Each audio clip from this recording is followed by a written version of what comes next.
Terima kasih Anda masih bersama kami saudara di Kompas Pagi. Kali ini di segmen Ulas Kompas kita akan melihat apa saja berita-berita di harian Kompas untuk edisi Senin 10 Juni 2024. Kita bisa melihat dari koran Kompas untuk edisi kali ini. Nah, bisa juga dilihat di sini saudara. Nah, di mana untuk saat ini foto berita yang berada di halaman depan ini yang banyak sekali tenda-tenda yang berjajar di area Arafah, Musdalifah dan juga Mina menjelang puncak musim haji 1445 Hijriah atau 2024. Kawasan ini akan dipadati jutaan orang mulai Jumat pekan ini.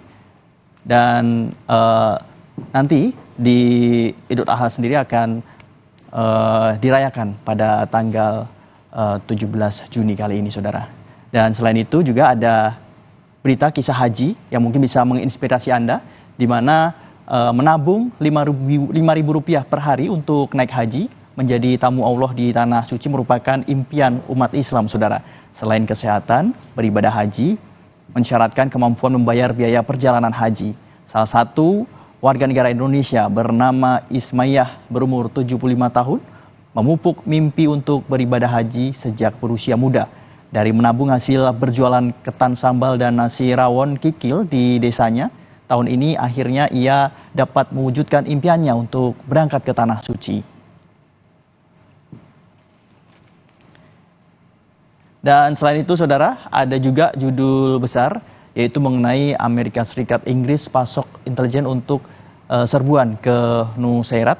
Meski tak ada pasukan Amerika Serikat terlibat dalam serbuan Israel Nusairat, informasi intelijen Amerika Serikat dan Inggris disebut dipakai dalam serbuan tersebut. Dan Palestina meminta PBB menggelar rapat darurat. Serbuan pada Sabtu lalu ini menewaskan 274 orang dan melukai 698 orang di Gaza. Hasilnya, Israel bisa membebaskan 4 sandera. Departemen Pertahanan dan Badan Pusat Intelijen Amerika Serikat mengumpulkan informasi dari pesawat nirawak dan satelit di atas Gaza. Informasi juga berasal dari penyadapan beragam perangkat komunikasi, saudara. Informasi relatif serupa disediakan Inggris dan tengah proses seleksi momentum kembalikannya kepercayaan publik dengan telah diumumkannya syarat calon kepemimpinan. Dan selain itu juga ada berita dari mengenai syarat calon kepemimpinan atau pimpinan KPK dan Dewan KPK pada periode 2024-2029.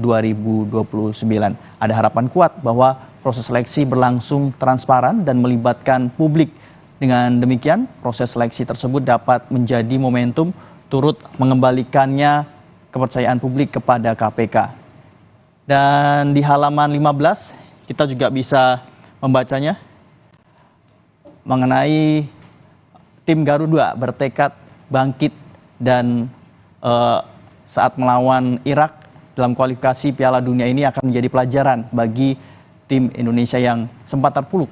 Tim Garuda bertekad bangkit ketika menghadapi Filipina pada Selasa pukul 19.30 waktu Indonesia Barat di Stadion Utama Gelora Bung Karno. Tim Nasional Sepak Bola Indonesia bertekad bangkit selesai dikalahkan Irak akibat sejumlah blunder pada laga kualifikasi Piala Dunia 2026.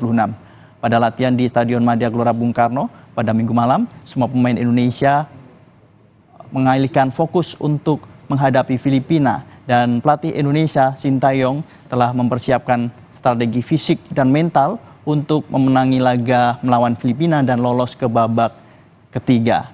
Dan untuk lebih jelasnya, saudara, Anda bisa membacanya di harian Kompas yang terbit hari ini, Senin 10 Juni 2024, dan Anda juga bisa mengakses secara langsung di kompas.id.